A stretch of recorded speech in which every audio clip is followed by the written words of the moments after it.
Assalamualaikum warahmatullahi wabarakatuh. Perkenalkan, nama saya Nini Rafika dengan NIM 2220202143. Di sini saya akan menjawab pertanyaan UAS. Soal yang pertama yaitu jelaskan konsep pendidikan. Konsep dasar pendidikan adalah upaya untuk membentuk manusia yang berkualitas dan bertanggung jawab sehingga melahirkan generasi yang tangguh.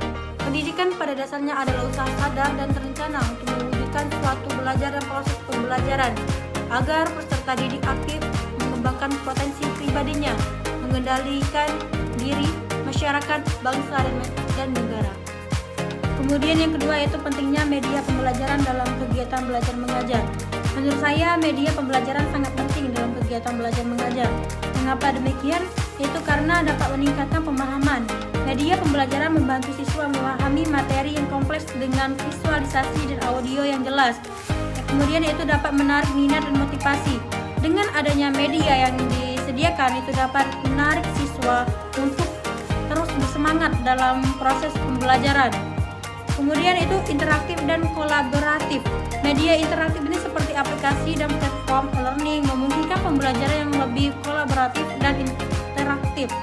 Kemudian itu dapat memfasilitasi akses dan fleksibilitas. Media digital memungkinkan siswa itu dapat mengakses materi kapan saja dan di mana saja. Itu dapat meningkatkan fleksibilitas dalam pembelajaran. Adapun soal yang nomor 3 yaitu jelaskan konsep media, prinsip dan ciri media pembelajaran.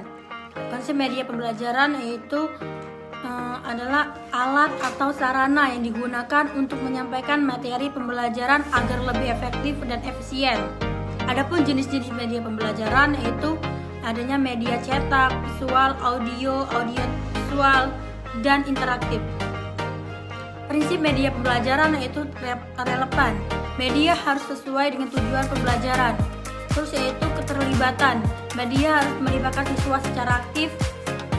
Kemudian adanya keandalan. Media harus dapat diandalkan dan tidak mengalami gangguan teknis dan lainnya. Adapun ciri media pembelajaran yaitu adanya kejelasan. Dapat menyampaikan informasi secara jelas dan mudah dipahami. Itu adanya keterlibatan, yaitu memotivasi siswa untuk terlibat aktif dalam proses pembelajaran. Yang kemudian itu adanya adaptif, dapat disesuaikan dengan kebutuhan dan tingkat pemahaman siswa. Yang terakhir itu adalah interaktif, yaitu mendorong interaksi antara siswa dengan materi atau dengan siswa lain. Adapun soal yang keempat yaitu bagaimana menurut Anda teknologi komunikasi dalam pendidikan. Menurut saya teknologi komunikasi dalam pendidikan itu mencakup penggunaan alat dan platform digital untuk meningkatkan proses belajar mengajar.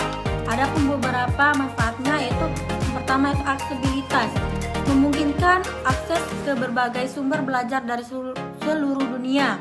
Yang kedua yaitu pembelajaran jarak jauh, di mana dengan adanya teknologi komunikasi ini dapat mendukung pembelajaran online dan secara e-learning. Kemudian yang ketiga yaitu adanya kolaborasi. Dengan adanya ini dapat memfasilitasi kerjasama antara siswa dan guru serta antara siswa. Kemudian itu mempersonalisasi, yaitu dengan membantu dalam membuat pengalaman belajar yang sesuai dengan kebutuhan individu siswa. Yang terakhir itu adanya evaluasi, yaitu mempermudah proses penilaian dan umpan balik melalui platform digital. Kemudian soal nomor 5 yaitu jelaskan media pendidikan dalam proses pembelajaran dan kriteria penggunaan media pendidikan. Adapun media pendidikan dalam proses pembelajaran yang pertama itu adanya visual, seperti contohnya yaitu gambar, diagram, video, dan animasi yang mana dapat membantu siswa memahami konsep yang abstrak. Kemudian yang kedua yaitu adanya audio. Audio itu seperti rekaman suara dan podcast yang dimana dapat digunakan untuk melatih bahasa dan mendengarkan. Yang ketiga yaitu audio visual, seperti video dan multimedia interaktif yang mempertahankan perhatian siswa dan memperdalam pemahamannya. Adapun kriteria penggunaan media pendidikan yang pertama yaitu relevansi, yang dimana itu harus sesuai dengan tujuan dan materi pembelajaran. Kemudian yaitu yang kedua itu keterjangkauan, yang dimana dapat memudahkan akses oleh semua siswa.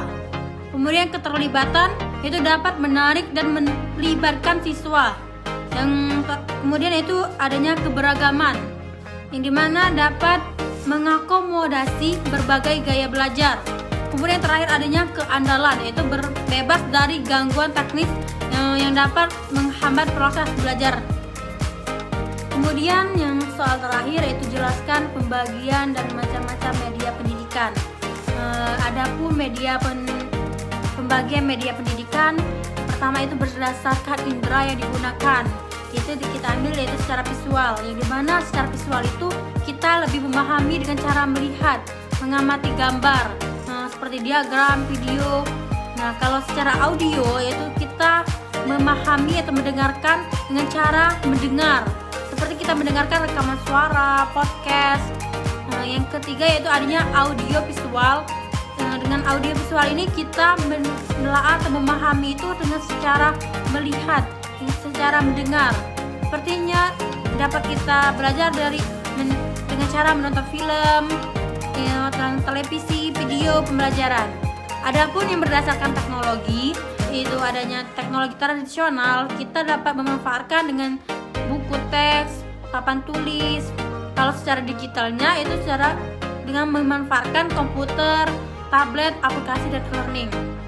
Nah, adapun yang berdasarkan dengan pengalaman belajar, dalam pengalaman belajar ini ada yang secara langsung dan secara tidak langsung. Kalau secara langsung tadi ialah dengan mendemonstrasi langsung atau dengan secara eksperimen laboratorium. Kalau yang tidak langsung tadi kita bisa memanfaatkan dengan cara tutorial video, simulasi komputer. Adapun macam-macam media pembelajaran, yang pertama yaitu media cetak, yang dimana media cetak ini seperti yang kita ketahui, seperti contohnya itu dengan buku, majalah, jurnal. Kalau yang media visualnya yaitu kita dapat memanfaatkan dengan melihat, mengamati, membaca. Artinya contohnya itu poster, gambar, slide. Ketiga yaitu media audio, yaitu dengan kita secara mendengar, seperti kita mendengarkan rekaman suara, radio. Nah, yang keempat yaitu dengan media audiovisual. Dengan media audiovisual ini ialah kita belajar dengan cara mendengar dan melihat secara langsung. Seperti itu kita nonton video pembelajaran, film dan lainnya.